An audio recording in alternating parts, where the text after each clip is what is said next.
पूरी रात फ़ोन पर लंबी गुफ्तगू करेंगे, पूरा दिन व्हाट्सअप फेसबुक पर चैटिंग ऑन है, दिल वाले इमेजेस सेंड किए जा रहे हैं, रोमांटिक स्टेटस लगाए जा रहे हैं और मामलात सिर्फ यहाँ तक महदूद नहीं, बाकायदा मुलाकातें की जा रही हैं। पार्क और रेस्टोरेंट ऐसे लोगों से भरे पड़े हैं, हाथों में हाथ पकड़े जा रहे हैं, नज़रों से नज़रें मिलाई जा रही हैं, तोहफे दिए जा रहे हैं, एक दूसरे से प्यार की कस्में और वादे किए जा रहे हैं। मैं तुम्हारे बगैर नहीं जी सकता, मैं तुम्हारे बगैर नहीं रह सकती, तुमसे मेरी सांसें हैं, तुमसे मेरी ज़िंदगी है। और कुछ वक्त के बाद नतीजा कुछ ऐसे निकलता है, कहते हैं कि अब्बू ने मेरी शादी कहीं और तय कर दी है। अब लड़के के पाँव से ज़मीन निकल जाती है, आँखों के सामने अंधेरा आ जाता है। उसे लड़की के अल्फाज पर यकीन नहीं आता कि ये वही लड़की थी जो कल तक कहती थी मैं आपके बगैर मर जाऊंगी। और कहीं लड़का लड़की से ये कहता हुआ पाया जाता है कि मेरे अब्बू ने इस रिश्ते के लिए नहीं मान रहे हैं, और फिर लड़की के ऊपर गम के पहाड़ टूट पड़ते हैं। उसे अपनी सारी ज़िंदगी तबाह बर्बाद होती नज़र आती है कि जिस शख्स को मैंने अपना तन मन सौंप दिया, जिस शख्स के लिए अपनी इज्जत व आबरू की फ़िक्र ना की, जिस शख्स के लिए अपने वालिदैन को नाराज़ किया, जिस शख्स के साथ साथ जीने मरने की कसमें खाई, आज वो एक लम्हे में मुझे छोड़ गया। ऐसे केसेस से हमारा माशरा भरा पड़ा है।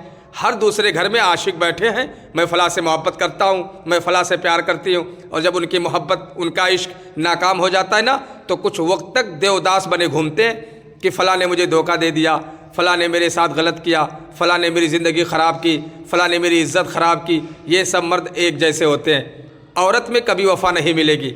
ये चंद बातें हर नाकाम आशिक की ज़बान पर होते हैं।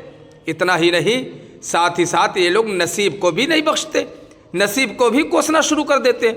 और बाज़ लोग तो शिरकिया शायरी पर उतर आते हैं, सामने वाले खुद को मजलूम और दुखी बनाकर रखते हैं।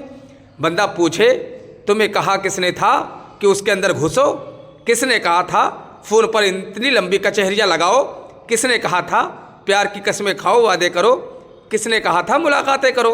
क्या कुरान ने इन गलीज़ हरकत पर वईदें नहीं सुनाई थी? क्या कुरान ने इन गलत आमालों से ना रोका था? क्या कुरान ने संगीन नताइज से आगाह न किया था? क्या रसूलुल्लाह सल्लल्लाहु अलैहि वसल्लम ने हया और पाक दामनी पर फ़ज़ाइल नहीं बताए थे? क्या तुम्हारे वालिदैन ने तुमसे इन मामलात पर नाराज़ ना होते थे? बेशक कुरान तुम्हें गैर महरम ताल्लुक़ से रोकता रहा, तुम नहीं रुके। कुरान तुम्हें इज़्ज़त वाली ज़िंदगी के तरीक़े बताता रहा, तुमने मुँह फेर लिया।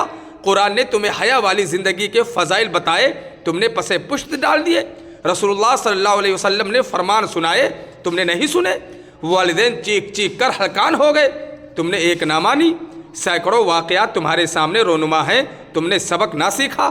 तुम मुसलसल अपने ख्वाहिशात की पैरवी में मसरूफ़ रहे, तुम मुसलसल अपनी मनमानी में मसरूफ़ रहे, तुम मुसलसल बेहयाई व बेशर्मी में मसरूफ़ रहे, तुम मुसलसल वालिदैन की नाफरमानी में मसरूफ़ रहे। और आज जब नतीजा निकल कर सामने आया तो ख़ुद को मजलूम बनाए पेश करते हो, नसीब को कोसते हो, तमाम मर्दों को एक जैसा कहते हो, तमाम औरतों को बेवफा कहते हो। रोना बंद कर दो और तस्लीम करो, ये सब तुम्हारे गलत कामों का नतीजा है कि तुम्हें समझाने के लिए दर्जनों आयात उतरी, सैकड़ों अहादीस आई, लेकिन तुम सब ने मुँह फेर कर बेशर्मी और बेहयाई के पैकर बने रहे। तुमने अपनी हकीकी बीवी की मोहब्बत किसी और पर निछावर कर दी, तुमने अपनी हकीकी शौहर का प्यार किसी और के साथ बांट दिया, और इन सब का नतीजा ये निकला कि तुम खूबसूरत ज़िंदगी तो दूर, खूबसूरत ज़िंदगी के तसव्वुर से भी महरूम हो चुके हो। कहना सिर्फ इतना है कि अक्लमंद शख्स वो है जो अपनी इज़्ज़त, अपनी हया, अपनी पाक दामनी, अपनी मोहब्बत, प्यार अपने निकाह वाले साथी के लिए बचा कर रखे।